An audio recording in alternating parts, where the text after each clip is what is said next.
So hi everybody. We have been talking to you a lot about Mahatma Gandhi during this course, and so I'd like to try to put him a little bit into a historical context for us so you can understand why we make such a fuss about him when the fact is that everybody has the capacity for nonviolence. What was special about Gandhi? Well, Gandhi struck up a correspondence with the great Russian novelist Leo Tolstoy, who wrote War and Peace. They were both keenly interested in what Gandhi was doing in South Africa, the early part of the 20th century, and they agreed that this was the first time in human history that what were they calling it, the love ethic of Jesus, the force of, they were still calling it passive resistance at that time. Rapidly we're going to change that to nonviolence. So let's say for the first time in history, nonviolence was made into a mass movement. It happens all the time between human beings and animals, one person and another. If it were not going on all the time, we would not be here because we would be overwhelmed by violence and we would have been wiped out a long time ago. So while it has been around all along, and while Gandhi said it was a living law, it was a law of human nature, that when you respond to a threat with courage and respect for the person who's threatening you, the situation changes, the dynamic is different. The person threatening you feels himself waking up and recognizing you on a deeper level, recognizing you as a human being. So this is going on every day among millions of people, and historians now are starting to train themselves to find nonviolence when it happens in history.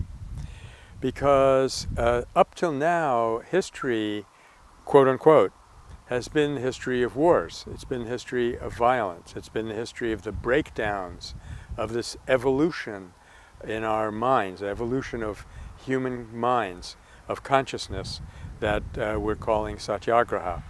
But they're starting to look for episodes of it, and sure enough, they are there. In fact, not long after the time of Jesus in Palestine, there was an episode where the Roman Emperor Caligula wanted to set up a statue of himself in the Jewish temple.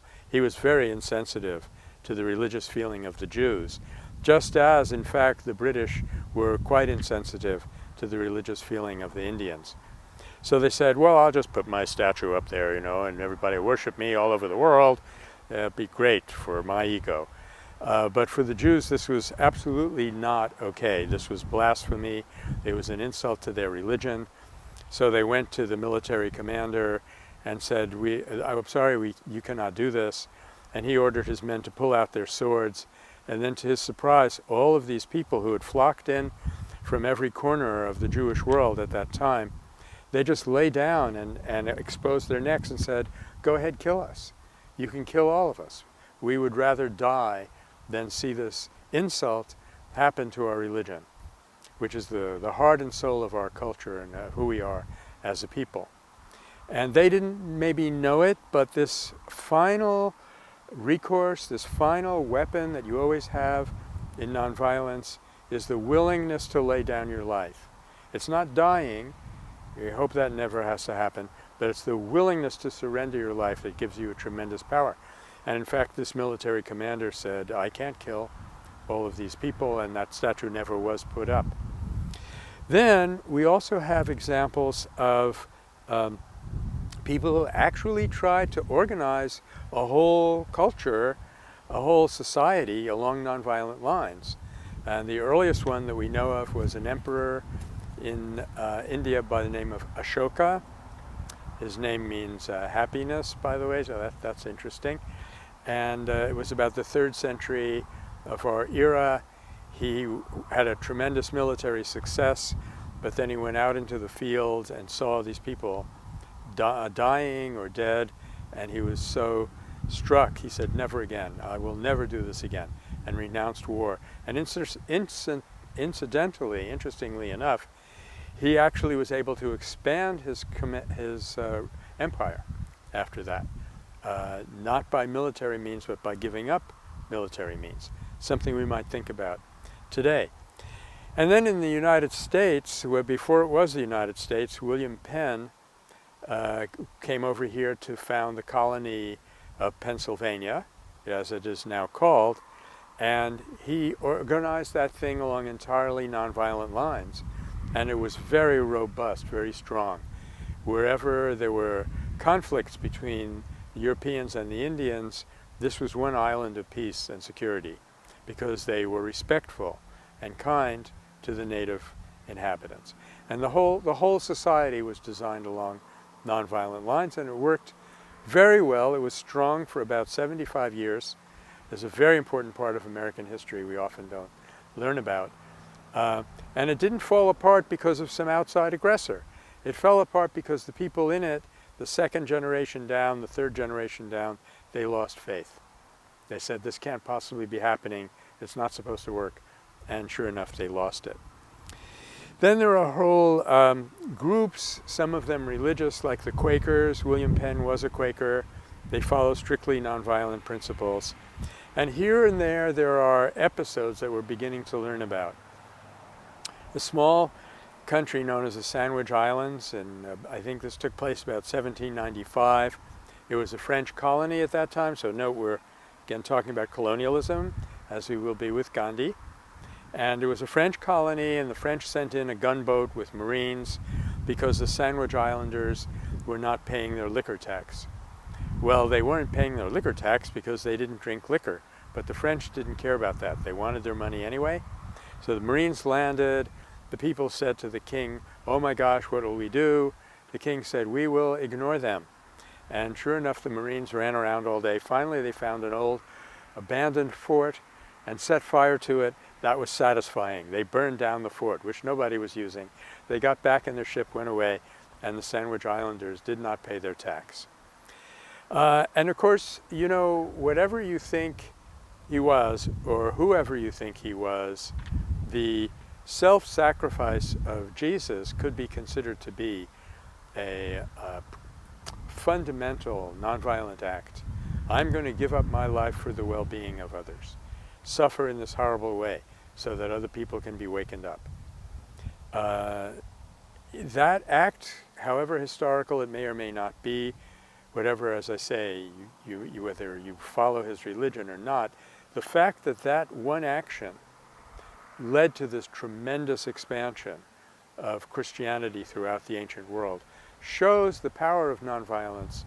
It shows that all of us can recognize this kind of sacrifice, even though we don't think about it. We're not getting pat on the back for doing it. Something inside of us will always respond to that kind of sacrifice. So, okay, as I say, it has always been there. We can pick it up in history, we can pick it up in our individual behavior, but when Gandhi came on the scene, it certainly is the case that everything changed.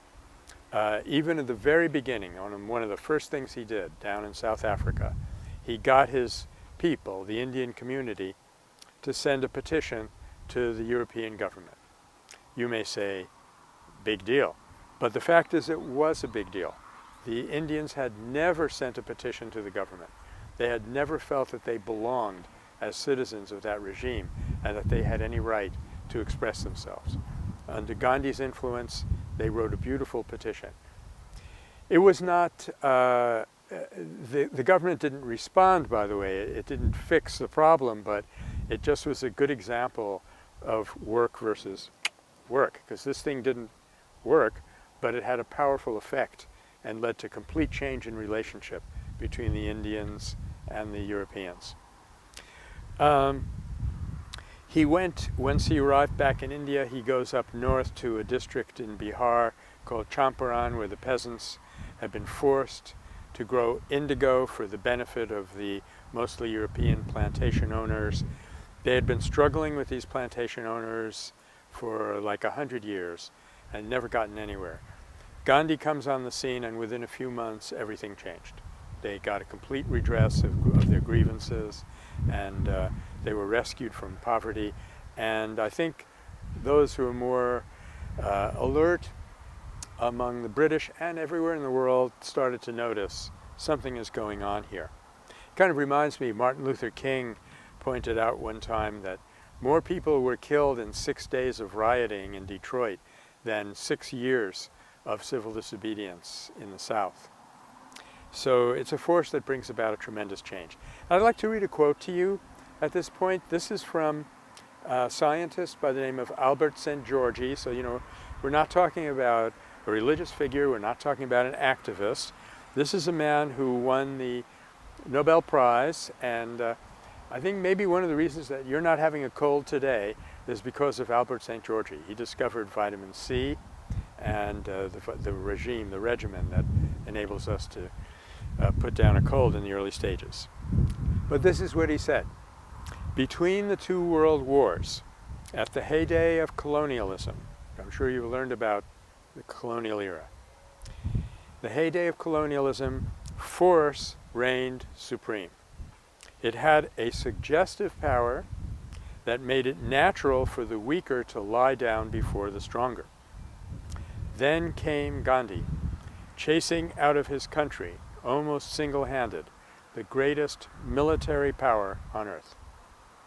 He taught the world that there are higher things than force, higher even than life itself. He proved that force had lost its suggestive power. So we're not saying that that power is completely gone, but at least a lot of us have seen that there's an option. If somebody threatens me, I have a choice. I can lie down in front of that threat, or maybe I can stand up and not do it. And I may not know what I'm doing. I may not know the name of it, but I have a friend who was talking about nonviolence in Africa, and he said to this large audience of village women, how many of you have ever used nonviolence?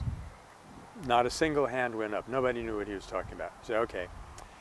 How many of you may have used a moral defense against a physical threat? Oh, we understand. Like half the people raised their hands. So we called on one woman, tell us your story. And she said, well, my husband used to beat me a lot. And, I used to cry and beg him to stop. One day, I don't know what happened to me. I snapped. I stood up and I looked him in the eye and I said, why don't you just kill me and get it over with? And you know what? He stopped and he has never hit me again. So this woman was going through, Nonviolence 101 perfectly, every single step. Be willing to risk your life, stand up to the oppressor, but don't insult him as a person, offer him even more punishment than he is meting out to you, as Gandhi would do when he was imprisoned for the sedition trials in 26, and it has this amazing effect. So on the whole, what Gandhi did, if you step back now and take a really good look, he liberated India.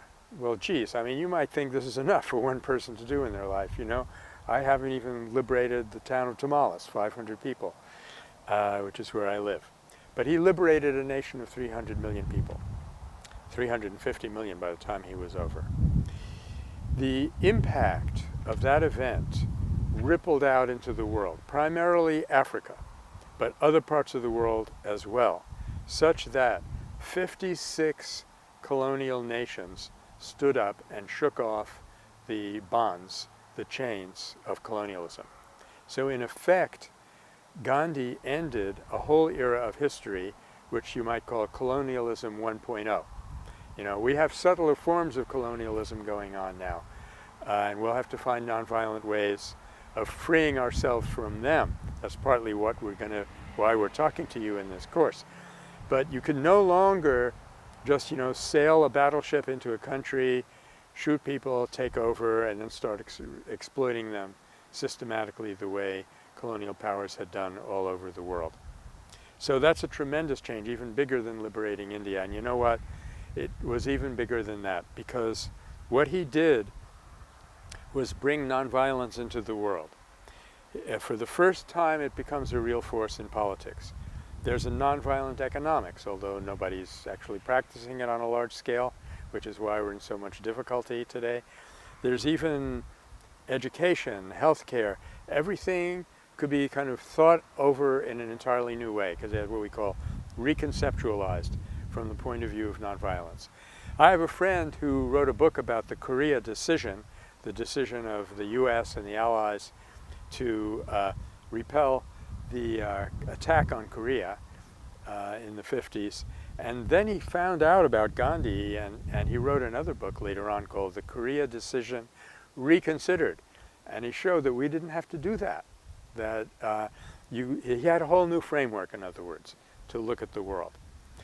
So of course nonviolence, as we all know, it spread to our own country, it spread to the United States, primarily in the civil rights movement in the South, but at the same time it starts to happen all over the world. 1986, you have the Philippines, you have one country after another. Finally, you have whole regions of the world decide to shake off some kind of yoke of oppression through nonviolence. First being Eastern Europe. Not all of those countries were nonviolent, but a lot of them were. And similarly today in the Mideast, Egypt and Tunisia and some of the other countries are using nonviolence. It's smoldering a little bit in Syria and Bahrain and other places. But on the whole, I think you could say that things will never be the same again. And we're glad of that.